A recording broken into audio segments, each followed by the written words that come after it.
welcome. What's up? Hello, world. Welcome to Build. I'm your host, Matt Forte. We are here live at the Build Studio in New York City, and you can catch our next guest starring as the inexplicably handsome and dubious Mateo on ABC's Grand Hotel. Inspired by the popular Spanish drama Grand Hotel and executive produced by Eva Longoria, the show is the perfect summertime escape. It's action-packed, it's got mystery, it's sexy, it's funny, it's got a little bit of everything, including our next guest. Here to tell us all about it, the great Shalim Ortiz is here. How do we feel about that? I'm excited. Are you? They are. They're excited. I mean, we're all excited. That's perfect. We'll bring them out in just a second. But first, I believe we have a quick peek at the show. So let's go ahead, run that clip.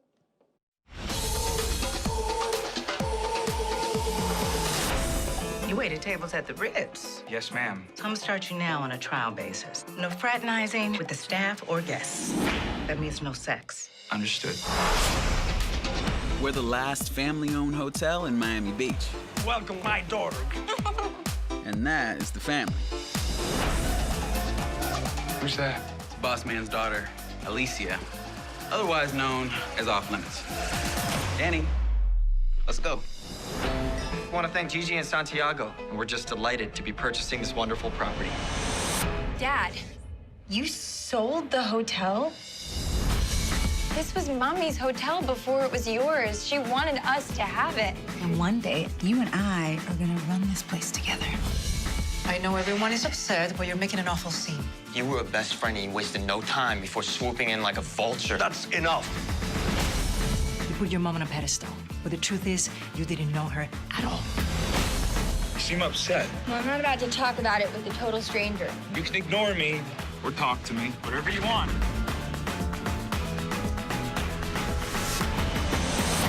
I'm a pretty persistent person. It's my family business. I can't be with employees. Should we be doing this? I don't know, should we? You know that Danny does nothing but trouble. What the hell are you doing? He's up to something. The hotel is failing. It's a money pit. We're gonna pay back the bank. It's not the bank we owe. Who do we owe? This place is no joke. Santiago, what do you need? More time. You sound nervous. I know a lot about you. If you want to keep this hotel, you will find the money.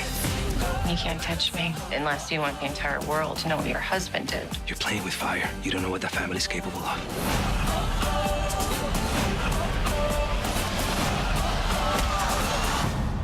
Nothing bad ever happens at the Riviera Grand, and you know? Ladies and gentlemen, make a crazy amount of noise. Shalim Ortiz right here. Come on. What's going on? If you want to keep this hotel, you will find the money. You man. will find the money. You will find the money. Oh, I got goosebumps. I started looking at my pockets. I know, right? I was going to find the money. You better. You got to find it. Dude, congratulations. This show, as I was saying backstage, I got a chance to see the first couple episodes. It is the perfect summertime show, man. It has got everything. It is so much fun to watch. You are fantastic, and everybody's fantastic in it, honestly. Thank you, Matt. So you should be very proud right now. You did a fantastic job here. How are you feeling? How is life right now? Officially, how are you doing, man? It's been good hectic, you know. We haven't stopped making noise here. We're coming out this Monday, finally, after The Bachelorette. Great lead-in. Monday the 17th, great lead-in, you know. It all intertwines, and I couldn't be more grateful, you know. And like you said, everybody did such a great job, such a great cast, so diverse, so different from each other, and everybody brings in a key element to the story. I'm excited to talk about all that. Before we go down that road, I just saw you guys just had over at the Fontainebleau. You had the big premiere, right? We did, yeah. That must have been a ton of fun. What was that like? It was awesome. We shot the pilot at the Fontainebleau Hotel in Miami Beach, and it was a full circle to go back, and it made sense to do the premiere there, you know. Yeah. And if you guys don't know the Fontainebleau, this is a hotel full of history. This is back from the Rat Pack years, you know. Sinatra used to stay there. They used to hang there. So you can smell that history the moment you walk in. And then, to everybody's surprise, we actually shot the show in Los Angeles, and they pretty much built the Fontainebleau Hilton in a soundstage. That's insane. Yeah. They rebuilt everything over? They rebuilt the whole lobby, oh my gosh, all the bedrooms, the penthouse suite, And if you guys walk in, you wouldn't believe it. It's breathtaking, seriously. That's wild. Yeah. What was that like the first day you walked in and saw all that? Were you like checking, like looking for little details and little extra things? You know, it was like there was a fire drill and everybody got out of the hotel. It was empty, you know, and it was a sound stage. Yeah, when we walked in, we were all like, we were mesmerized. I mean, I hadn't seen anything like it. And the lobby is very imposing, you know, when you see it in the show as well. It's gorgeous. So, yeah, it's gorgeous. So the set pretty much pays homage to the hotel in Miami. Yeah. That's so amazing. Yeah. You, and I'm not sure if grew up is the right type, but you're from Miami. Like that, you grew up, some part of your life you spent in Miami. Yeah. A big portion of my my young adulthood, was in Miami. So that must have been pretty neat to have your primetime major network television show premiere pretty much in your backyard, more or less, where you grew up in Miami. That's got to be a really cool feeling. Yeah, it's funny, Matt, because Miami always calls me back at some point, even if I don't live there anymore. I was also part of a TV show called Magic City, which was also based in Miami in the 50s for Stars. And this show is. It's been a while before we've had a show like this one that really celebrates a city that has so much history and so much to offer, you know, like Miami. And I think what's awesome about doing shows in Miami that are Miami based is that the city plays a role in the story, and I think this is an example of that. That's pretty cool, man. And it's always fun to see you come back. You've been at this for a minute now. I was surprised to find out your first gig. I was reading somewhere you were 6 years old, technically. Yes, right? yes. It goes that far. It goes that deep, all the way back, man. I started when I was 6 years old. My dad gave me my first gig. He was a big shot television producer in Puerto Rico, and I've been hustling since. What do you remember from that time, man? Your first time on set when you were 6 years old. Do you remember any of it at all? You know, I remember being 6 years old and making sure my paycheck arrived. No. Yeah, I swear. Did you get paid in I had that cookies? in me. I had that in me. I'm like, you know, I'm not doing it for the money, but where's my check? You know, want to make sure that it's coming, that it's on the way. So I had a little bit of businessman in me, you know, since very early age. So 6-year-old, look, guys, I'm not here for the money. I'm not here for the money, but you know, I'm providing a service. Exactly, you know, I need to see what, you know, my compensation. That's so crazy, man. Yeah, but it was great time. I mean, obviously when you start as I guess I qualify as a child actor, when you start so early in the game, you see this as with completely different eyes, and you either fall in love with it or resist it. And in my case, both of my parents were in the business, so I pretty much grew up with it. So, you know, it was inevitable. It's pretty amazing, man.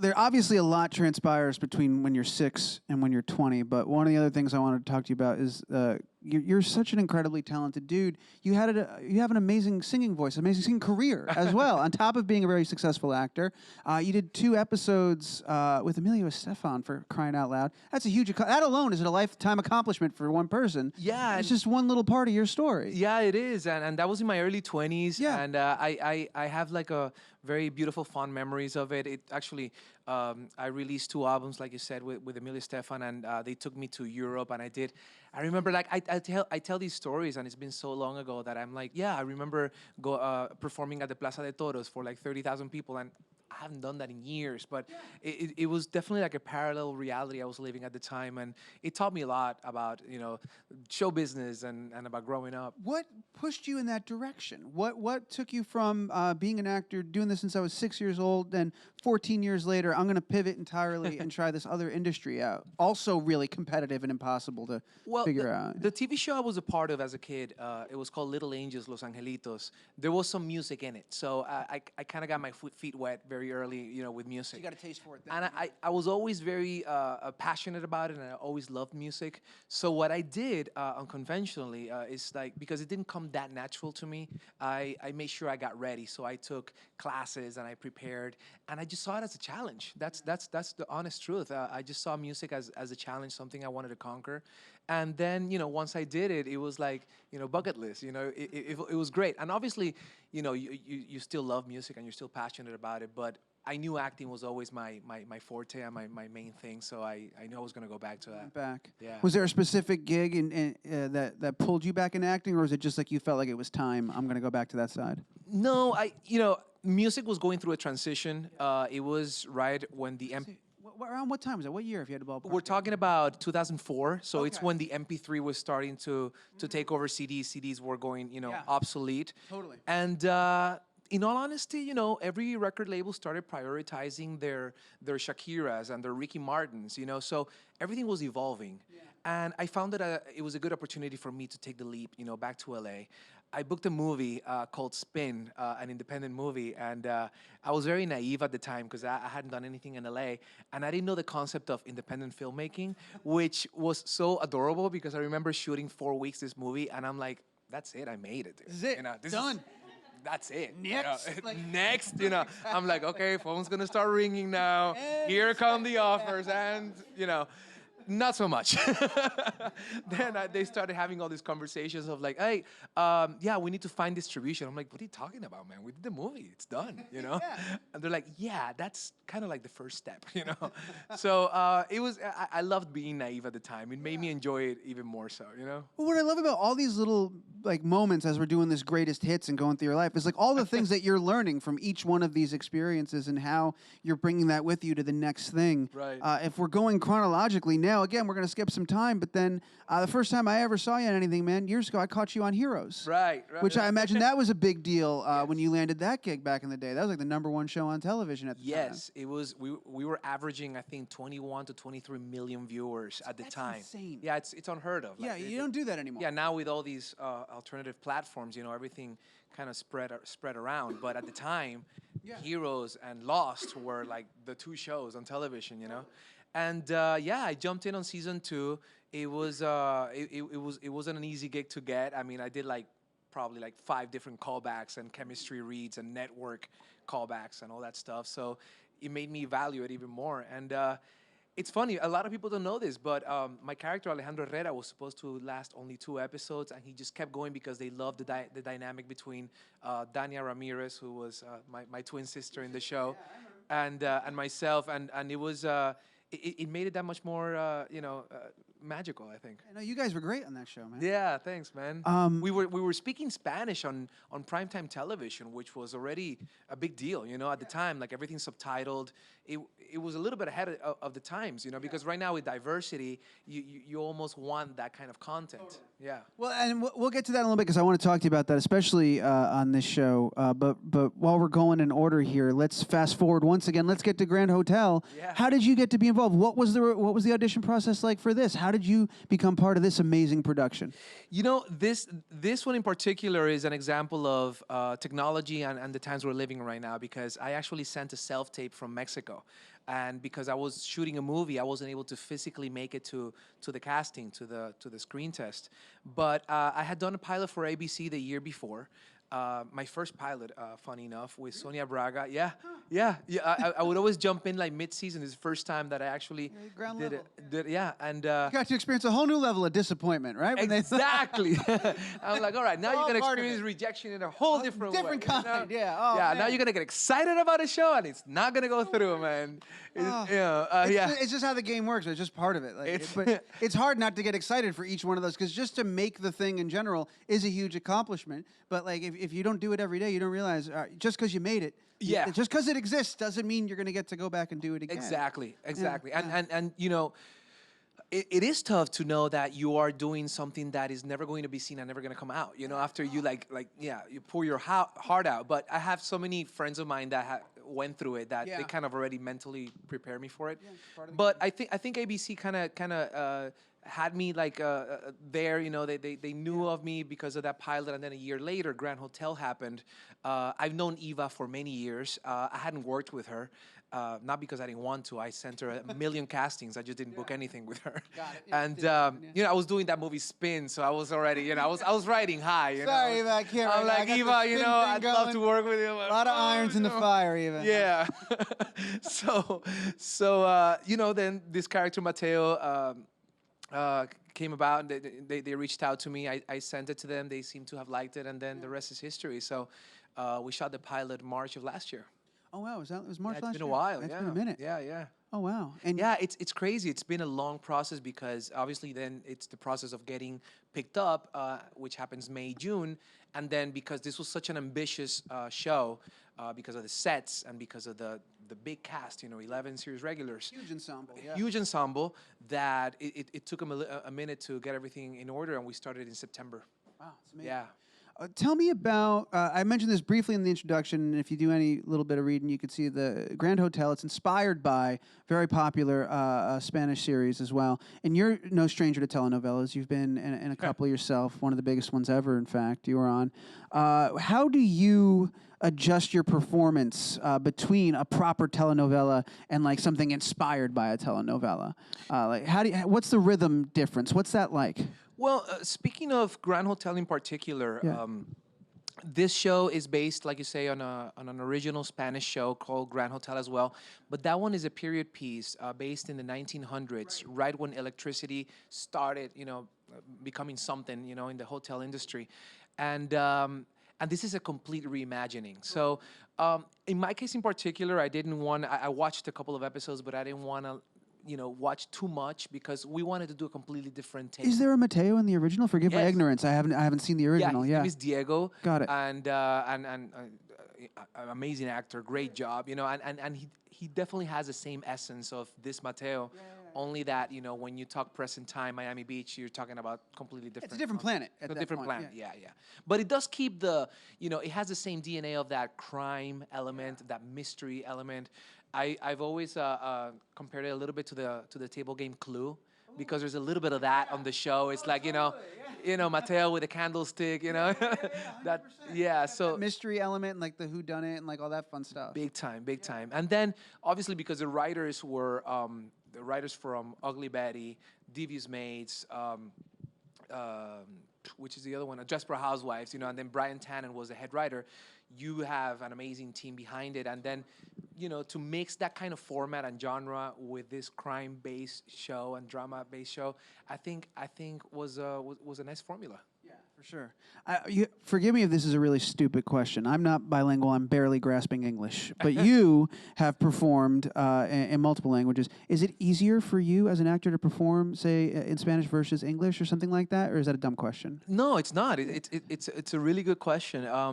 I was a late bloomer with English. I learned English at 13. So really? Yeah, in Miami. So it took me a while, and I got bullied. I went through some serious bullied times, because I went to an all-English school in Miami, and at 13 years old, your friends don't have the patience to communicate with you, So I know what it is to have a language barrier, but I think throughout the years I kept practicing and had American friends, that also helped. And then I started feeling really comfortable in English. And right now I can say that it's pretty much 50-50. I feel equally comfortable on both. It's really cool, man. Yeah. It's really cool. I had no idea that. It was very important for this kind of character because that's the only way you could justify that these Latino characters are having English conversations is by, feeling very comfortable with the language. So Mateo is you could probably say he's a second generation Latino in the U.S. So, I made sure I kept the voice low and, took my time so that my accent didn't come out so much. Sure. And we touched briefly on it, and I said I wanted to talk about the diversity of this show. The beautiful thing that's happening here is primetime major network show, and it's also has that like upstairs downstairs sort of narrative. But the beautiful part is here the family, it's a Latinx family that living the American dream in power. The Latinx family is in the upstairs, which I don't know that we've had that yet on a primetime a major American network show. What does it feel like to be a part of that? Wow. Well, you nailed it, man. Yeah. I mean, I couldn't have said it better. This show is the poster child of what's happening right now in the industry. Like you say, the Latinx on the upstairs, Santiago Mendoza, the Miami Cheers character, who does an amazing job on the show, being the owner of the hotel. And then you add such a diverse cast and talented cast like Wendy Raquel Robinson, Chris Warren, Lincoln Hughes from Australia. It's a great honor. What can I say? I mean, I can't think of anybody better to do this than Eva Longoria. She is, she's the face of the Latino movement that's happening right now. And she's been saying something very important to the Latino community as well. It's like, you guys need to tune in as well, because if you want more of these kind of shows and more Latinos playing these kind of characters, the only way is by tuning in. So I think that was a big reason why Miami was such an important place to make this premiere happen, because she was able to get that message across at the Latino community. Well, and she says another thing that I love, which is just we're making shows and we're making things that represent real life. You go to Miami, this is what it looks like. This is the culture you're going to see. These are the people you're going to encounter and meet. This is what it really is. And not just for the Latinx community. Another great thing Eva's done here, I was reading through all the credits, a phenomenal amount of women in charge in the background. The department heads, a bunch of the directors are women as well. What does that feel like on set? Do you feel that vibe that this is just what the world feels like now? I hope that one day this isn't a question that I'm asking. Do you know what I mean? That it's not a big deal. But right now, it is. It's a big deal that Eva does this. It is, and I talk about it in interviews. The energy with women in power on the set was incredible. Like, you know, it almost spoils you. I'll tell you why. It's just, for some reason, like, to have a first aid, both first ADs were women, who are pretty much the people in charge of the set, and whatever things happen, you know, when things hit the fan, you know, they're the ones that execute. There's just a peace and a control that sometimes us guys don't have, you know, like sometimes we lose our patience way quicker. And you know, most directors were women. The stunt coordinator was a woman. The DP was a woman, Allison Kelly. I mean, just very, very talented people. So I would do it all over again, seriously. Well, you can tell there's a ton of talented people working on this show. Watching this show, man, I was inspired to do two things: go to Miami and go to the gym. Right? Yeah. I've given up on getting any meaningful amount of sun. This is my tone. I reflect sunlight. I've accepted that, but I can do things to improve my stage in life here. Let me tell you, Mateo, my character hides behind really awesome suits most of the time. The suit game. Yeah. I know, the suit game's great, you know, because you can actually eat craft services, you know. But I had a couple of shirtless scenes. I'm not gonna say when they happened, You but gotta tease those. They happen throughout. You gotta watch. You gotta watch. But you know, there's these other castmates who, you know, these 20-year-olds, Lincoln and Brian, and they have these crazy genetics. And you know, I was very grateful that they gave me like a 3-week warning to starve.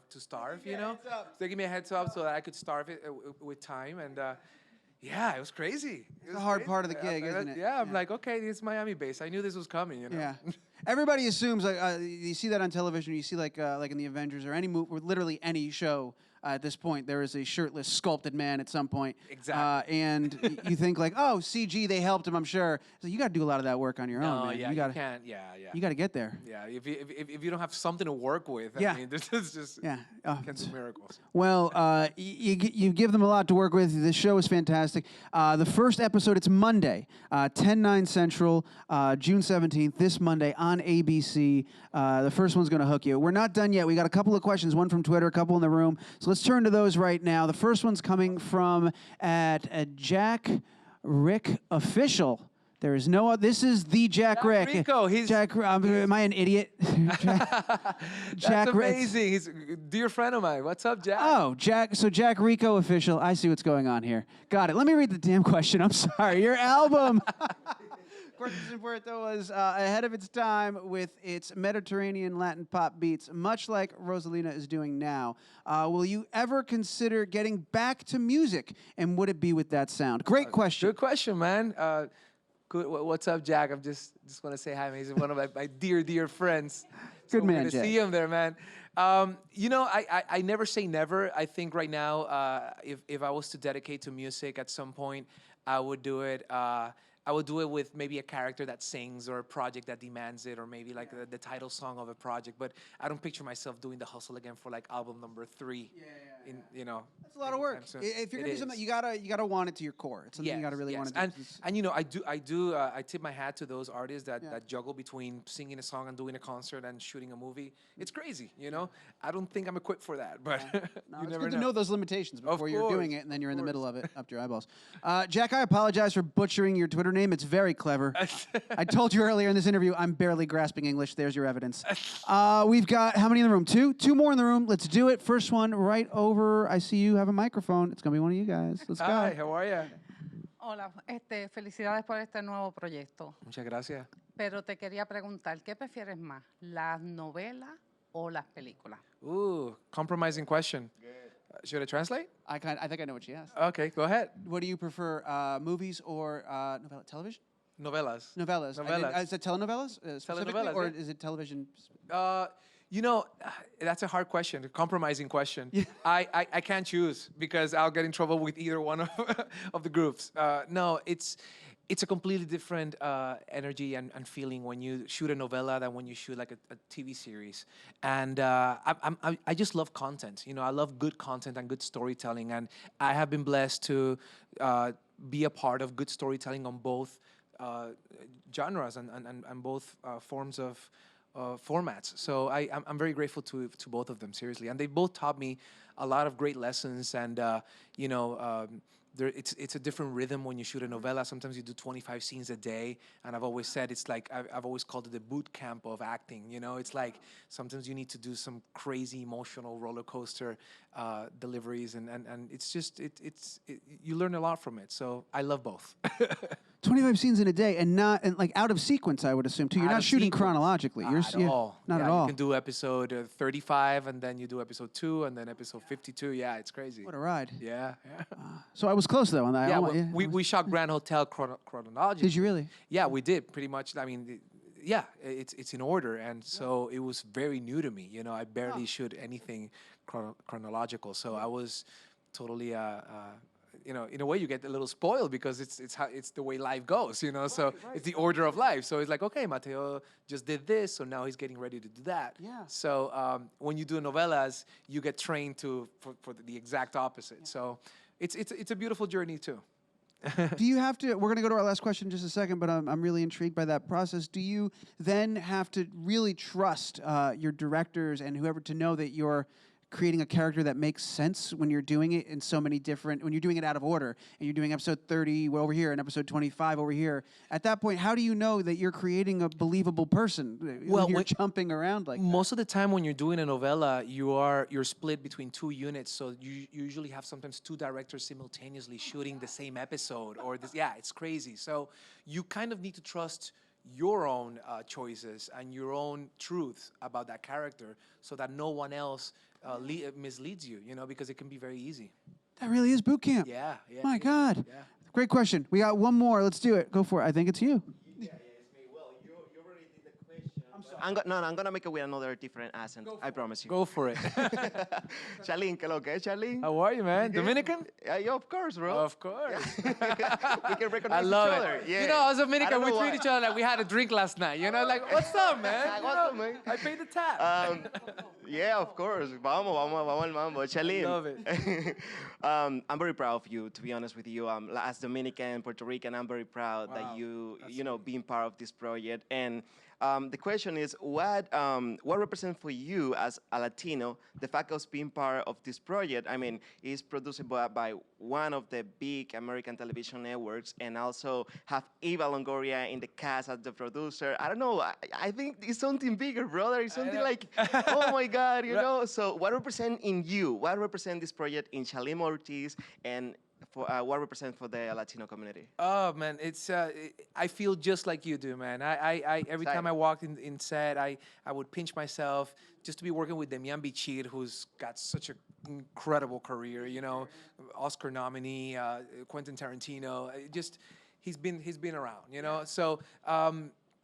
Like Rosalind Sanchez said once, she's like, when you're surrounded with those kind of artists, it elevates you, you know, in every single way, and inspires you.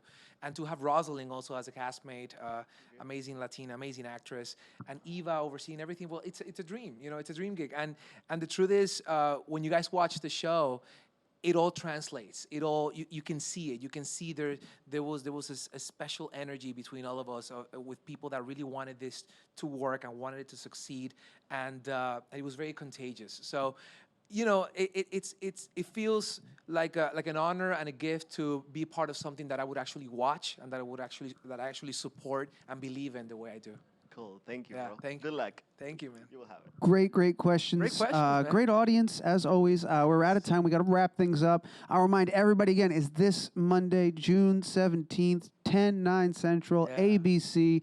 And I'm telling you, as someone who's seen at least the first 3 episodes, this show gets you hooked. So tune in. More than I have. Yeah, I've seen more than you have, which is crazy. I'm very lucky right now, and I feel very privileged to have done that. So catch up with me. Go ahead and watch these shows, and we'll all talk about how awesome they are. everybody, speaking of awesome, this guy right here. Make a crazy amount of noise. Shalim Ortiz, say thank you with me. Come on.